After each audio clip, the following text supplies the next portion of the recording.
السلام علیکم ناظرین، آپ دیکھ رہے ہیں ہمارے یوٹیوب چینل اردو ڈیجیٹل۔ کہتے ہیں کہ ایک آدمی نے شادی کر لی تو اس کو بیگم نے کہا کہ چونکہ میں عالمہ ہوں اسی وجہ سے ہم شریعت کے مطابق زندگی بسر کریں گے۔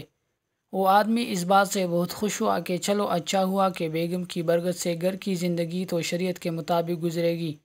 لیکن کچھ دنوں بعد بیگم نے اس کو کہا کہ دیکھو، ہم نے گھر میں شریعت کے مطابق زندگی گزارنے کا عہد کیا تھا، اور شریعت میں بیوی پر سسر و ساس کی خدمت واجب نہیں، اور شریعت کے مطابق خاوند نے بیوی کے لیے علیحدہ گھر کا بندوبست بھی کرنا ہے، لہٰذا میرے لیے علیحدہ گھر لے لو۔ وہ آدمی بڑا پریشان ہوا کہ علیحدہ گھر لینا تو مسئلہ نہیں، لیکن میرے بوڑھے والدین کا کیا بنے گا؟ اس پریشانی میں وہ شہر میں ایک مفتی دوست کے پاس مدد کے لیے پہنچ گیا کہ مفتی صاحب کچھ میرے مدد کرو، میں تو پھنس گیا ہوں۔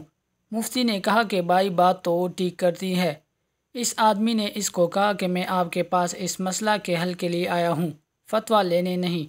مفتی صاحب نے کہا کہ بات ان کی بالکل ٹھیک ہے، لیکن اس کو قابو کرنے کا بھی ایک طریقہ ہے۔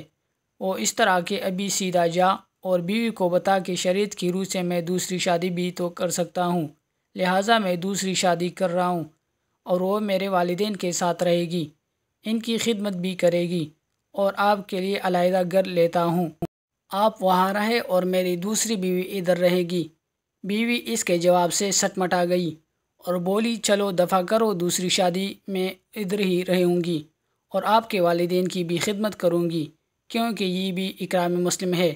ناظرین کرام، اگر آپ نے ابھی تک ہمارے چینل کو سبسکرائب نہیں کیا ہے تو ہمارے چینل کو مزید ایسی ویڈیوز کے لیے سبسکرائب کریں۔